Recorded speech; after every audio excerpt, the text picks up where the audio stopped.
Nagpapatuloy ang PTV Special Forum. MERS coronavirus pa rin ang ating usapan, Mark. May iniwan tayo kay Dr. Sanyosa. Kailan dapat pumunta na sa ospital at hindi lang humigop ng sabaw na may malunggay o kumain ng maraming luya? Ano, in the light of this threat to MERS corona, kailangan bang magpa-ospital agad? In the light of this threat, yung MERS coronavirus, unang-una pa lang, history kasi, tingnan natin kung meron tayong exposure or history of travel from the Middle East, umuwi tayo, nagkaroon ng lagnat, or na-expose tayo sa isang tao na galing ng Middle East, na umuwi na may lagnat, huwag na natin ipatagalin, no? Doon pa lang, na alam natin may exposure yung tao, nag-develop tayo ng fever o flu-like symptoms, magpatingin na tayo sa doktor. Now, kung ito isang ordinary virus lang, no, na walang history of exposure na nag-travel from Middle East o walang tao nang galing from Middle East, siguro mas medyo panatag tayo doon, makakagawa tayo ng mga home remedy, increase fluid intake, no, give kung meron tayong fever, and adequate bed rest is enough. Pero kung alam mo from the history may exposure na, punta na kagad tayo sa doktor. Ayun.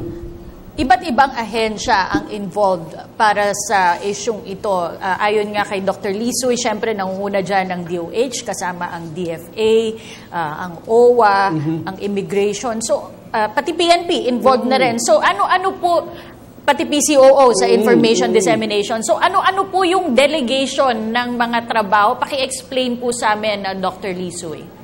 Okay, although nagtitake na lead dito is the Department of Health because it's a health issue, yung problema natin.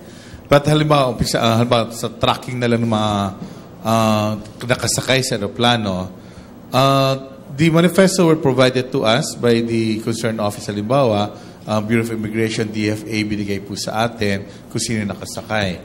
And they were helping us out as well in making sure na meron tayong information or yung datos ng whereabouts itong mga ito.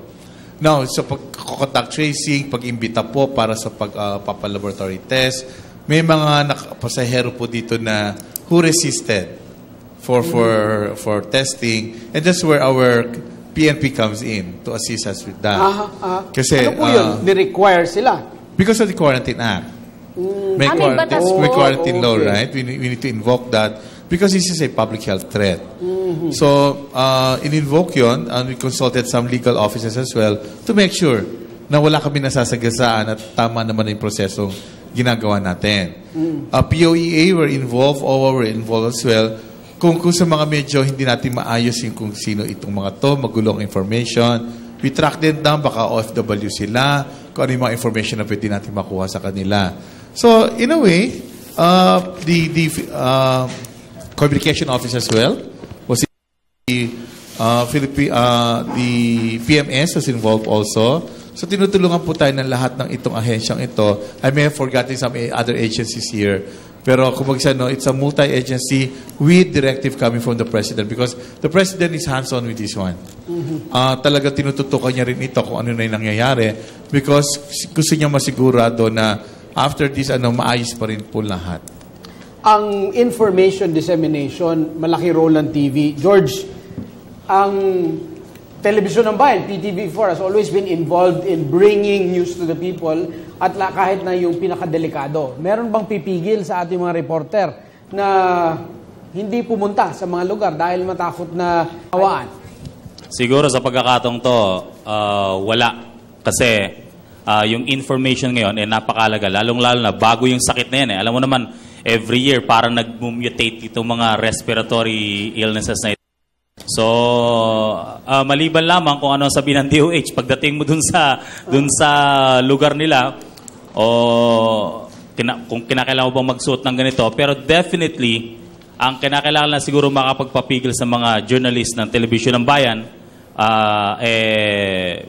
yung kakulangan ng resistensya. Di ba? Okay. Yun lang makakapagpapigil. Okay. Kakulangan ng resistensya, kailangan mag-exercise. Kaya nagba-badminton, yung mga taga-PTV dyan sa PIA. Halos araw-araw. Oo. Okay. Nagsusumba pa. Miss Ison, sa tingin niyo po ba ay well-informed na po ang mga mamamayan natin tungkol sa bagong sakit na ito? Sa palagay ko, kailangan pa. Kasi bago pa lang to kung dito sa Metro Manila, well-informed na syempre. Pero kailangan natin hindi lang naman dito sa Metro Manila nag-i-stay ang ating mga OFW na galing sa Middle East. So kailangan din ang tulong ng mga local government. Kailangan ma-inform din ang ating down to the barangay level kasi sila yung nakikisalamuha sa mga tao. Okay, Kirby Cristobal. Sir? Maraming salamat, Atty. Mark at Cathy. Balikan ko lang yung ating mga estudyante. Si Cassandra Banyas, galing pa rin sa St. Scholastica's College, Manila. May katanungan. Good evening po. Tanong ko lang po sa DOH. Sabi niyo po kanina, nag-dissolve po yung virus sa kanya, kaya naging negative. So, parang, ang tanong ko din po is related, gaano po kabilis yung pagkalat ng virus sa kanya to say na positive siya sa MERS coronavirus po? Well, hindi nag-dissolve, na-resolve yung problem niya. Kailan natin sasabihin positive? By the time na na-expose at nakuha niya yung virus, the patient is already positive. Meaning he already has the virus in his system. But then the load may be different as you go on kasi nga nagmumultiply yung virus sa system mo. And these are two different picture.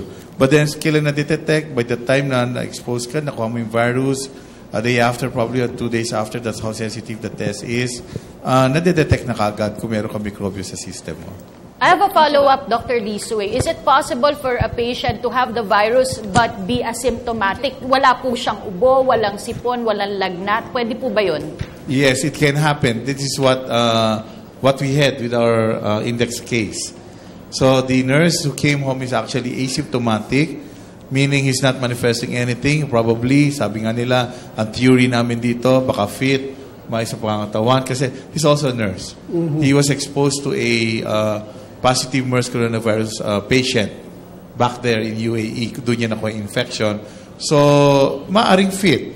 Pero pwede po bang makahawa kahit walang sintomas? Well, kung titignan natin technically, respiratory droplets kasi, so you need to really cough out your respiratory secretions para ma-expose ang katabi mo.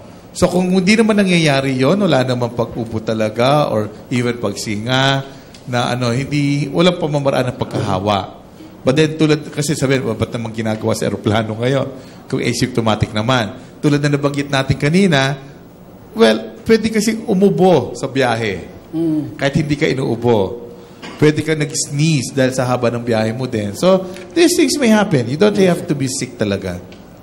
Dr. Lisa, just a follow-up question lamang po. Medyo marami po yung sakay ng Etihad Airways 424 as of kahapon po, inilabas po ng DOH na wala pa po yung kalahati nung mismong or lagpas na po, almost kalahati pa po yung kulang dun sa mga hindi pa po nakikitang pasahero. Sir, paano po yung coordination natin with the passengers? Kung hindi po sila makipag-coordinate just in case po, ano po yung gagawin po natin?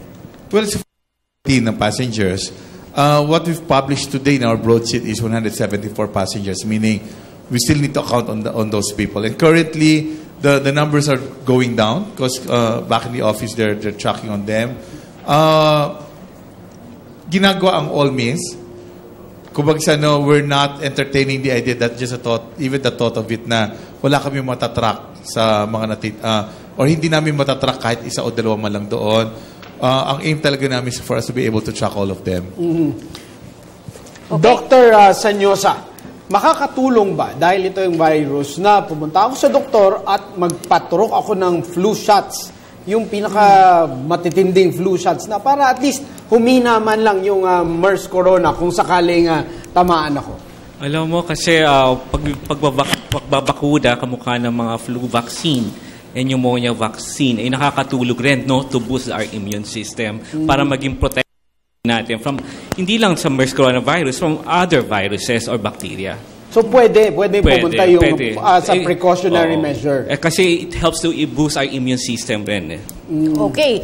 Pag-boost ng immune system, tanungin natin si Milky, ano pa yung mga pwedeng magawa ng ating mga kababayan para bumuti ang kanilang resistensya laban sa sakit? Dahil, well, pwede ngang may nakalusot. Hindi natin alam, hindi pa ma-account yung iba pang mga passengers.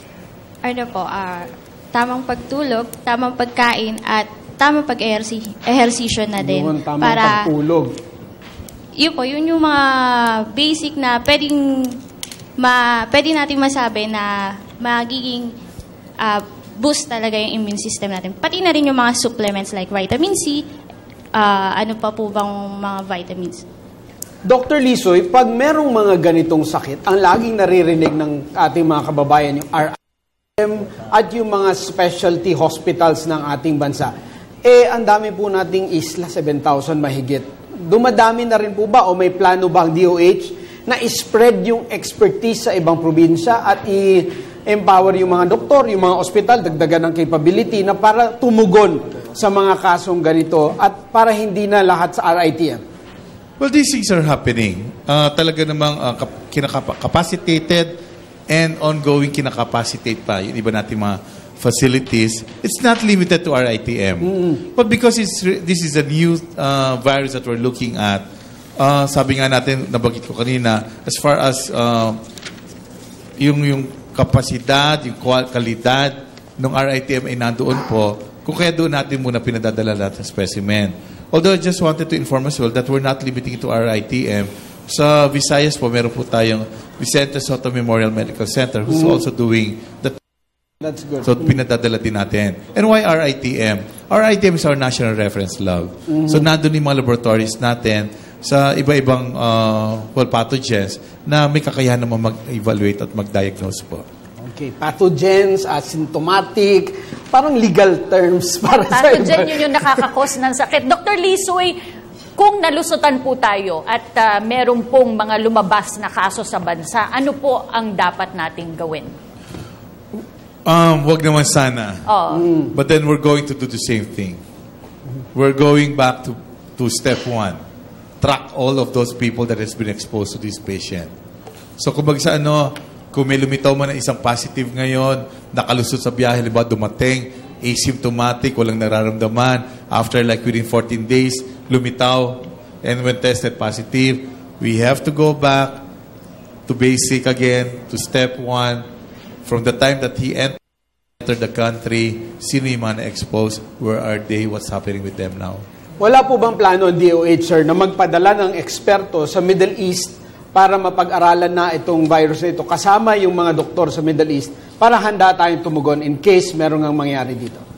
Well, currently, wala munang planong ganon kasi may mga experts din naman tayo. We have our infectious disease specialists here. We have our epidemiologists who can actually look into these things as well. At kailangan din natin ng eksperto dito. Kumbaga sana this time na kung saan medyo na problema tayo dito, we do not see any reason kung bakit kailangan paalisin yung mga eksperto when we actually need them here now. Okay. What is the next step, Dr. Lee? So hanggang kailan po magiging alerto ang DOH at kailan po natin masasabing talagang safe na po tayo at hindi po tayo naapektuhan itong MERS-CoV? Hindi natin pwedeng i-conclude na safe na rin. Kaya sabihin natin na-track na natin lahat o nag-negative na dito, wala na lumitaw problema dito sa EY424 na flight. We cannot totally commit that we will be safe na rin because sabi nga natin, the threat is there. Yung threat ng, sabi nyo nga nabanggit nyo kanina, there are like passengers who gets to come home every day. Maraming flight, direct flight from Middle East, so the exposure will always be there. So ang importante lang dito talaga is awareness. People would know where they're supposed to go to. Actually know as well what they need to watch out for at kung paano gagawin nilang mga susunod na hakbang. Para lang po ma-inform ating kababayan, Dr. Lisoy, na papasok ng bansa, ano po yung lawak ng testing protocols at sino po yung itetest? Paano po i-determine kung dapat silang itest? At ano yung mga inconvenience na dapat nilang pagdaanan para masiguro paghandaan na rin siguro na hindi tayo malusutan nga po? Well, with this work, kung tatanungin mo kung gano'ng kalawak, siguro tanong is sino? Sino? Oo. Ang ano natin ngayon nga, ang directive is really to track all of them. Yung sa flight na yun? Yung sa EY424. The same thing will happen with other flights kung gano'n ang magiging ano natin. Kasi, like, if it's a long haul of a flight, then we need to really track on them. Pero hindi ibig sabihin na lahat ng galing Middle East ay itetest? Hindi naman yung lahat na lang ng flight na darating ngayon, we need to really subject them for testing. Huling-huli na lang bago ang wrap-up, may bayad po ba dun sa mga magpapatest, dun sa kasama dun sa flight na yun? Well, for this flight, we can commit for this flight, EY424, that it's free. Although the testing will cost 5,000 per test. mahal, So it's relatively ano? expensive. So ang makakommit lang natin is for this flight. Although PhilHealth is already developing guidelines to cover as well for MERS coronavirus infection. Okay, halo-halo yung ating diskusyon, Kati. Naintindihan natin ang virus na ito. Na-remind tayo dun sa mga ABCs na naman ulit. Sana hindi makalimutan. At sana katulad ng dati, hindi talaga makapasok at maraming kababayan natin ang maapektuhan nito. Paligo lang solusyon dyan. Okay, hingan natin ng closing message ang ating mga kababayan. Unahin natin ang ating kasama dito sa Telebisyon ng Bayan. Huling mensahe mula kay Ginoong George Bandola. Actually, thank you, Attorney. Thank you, Cathy. Sa pagkakataon ito, gusto kong ipaalam sa ating mga kababayan na I advocate for at least magkaroon tayo ng forum and training para sa mga health journalists at least once a year. Para magkaroon tayo ng, kasi yung mga health issues nito, yung mga sakit nito, katulad ng sinabi ko, nag-mutate every year. So, kinakailangan yung tamang information management. Of course, with the participation of the PNP, the LGUs, the health officials, kung hanggang saan tayo, kung paano natin i-inform yung public, lalong-lalo na yung magiging role ng media para sa pag-control, para hindi na makapagkalat pa ng chismis itong sakit na ito. Okay, kasunod naman at kasama rin natin kaagapay sa pagbibigay impormasyon sa ating mga kababayan tungkol sa sakit na to at sa iba pang issue, Ms. Betsy Ison, Senior News Editor ng Philippine News Agency. Actually, ang chismis ay may advantage at disadvantage din. Pero ang advantage doon, mas napapalawak natin yung impormasyon sa ating mga kapwa. Ang disadvantage lang ay kung ang nasagap natin chismis ay mali. So, ang may papasa din natin ay mali. Ang gusto ko lang ay sana mas may paabot natin yung preventive measure. Para ito, kahit man ito'y nandito na sa ating pasasanayo, ay hindi ito lumaganap pa. Yung preventive measure po ang kailangan. At huling mensahe mula sa ating ate nurse, Milky Marie Agtara. Panatilihin po natin maging malusog katawan at kung meron po tayong mga nararamdaman, wag po tayong mag-atubili na kumonsulta sa ating mga healthcare providers at lalo na po sa ating mga doktor. Okay, maraming salamat. At dito naman sa ating kanan, mula po sa St. Luke's Medical Center, Dr. Maurice Sanyosa. Base kasi sa experience ko, kahit hindi walang travel abroad, isipin nila meron na rin silang MERS coronavirus. No? So doon pa lang, huwag nating isipin na lahat ng ubo, lahat ng sipon, carrier tayo ng MERS coronavirus. Ang isipin natin is, go back to history ko tayo ba talaga ay may exposure bago natin isipin na meron tayong virus na dala na nagaling na tinatawag ng MERS coronavirus. Napakaganda at nilinaw nga ni Doktor na unang tanong, may exposure ba? Pangalawa, may lagnat ba? Kung walang exposure, walang dapat ikapangamba. Ano? Huling mensahe naman mula sa Department of Health, Lyndon Lisoy. Salamat po sa pagkakataon. Siguro i-appeal na namin sa aming pang tinatrack ng mga kaso o naman nakasakay sa EY424, pwede po silang tumawag sa 711-1001 or 711-1002 kung may mga katanungan sila laban sa tungkol sa MERS coronavirus. At the same time, yung mga pasahero kung pwede makipag-coordinate po sa amin. Salamat po.